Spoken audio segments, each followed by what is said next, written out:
Design. The Matebook X Pro's design keeps the premium feel of its predecessor alive, featuring an aluminum unibody design with diamond-cut edges and a sandblast finish. This results in a laptop that undoubtedly looks and feels that way as well.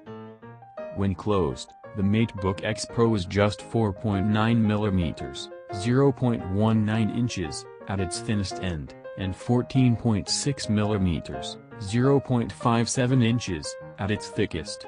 All the while, it weighs just 1.33 kilograms, 2.93 pounds, which, as Huawei is keen to point out, is lighter than the MacBook Air's 1.35 kilograms. Clearly, this is a slim and light enough laptop to comfortably carry around.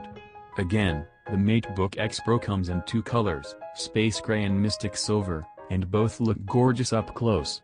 Of course, you'll have to get the priciest version if you want that silver color, at least in the US.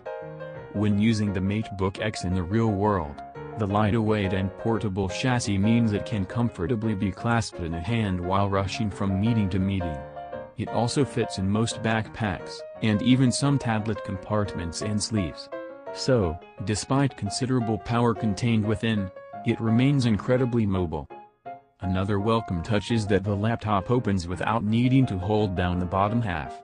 Simply wedge your thumb or finger under the top of the screen when closed, lift and, as if by Apple magic, the laptop opens with no awkward clamshell fumbles.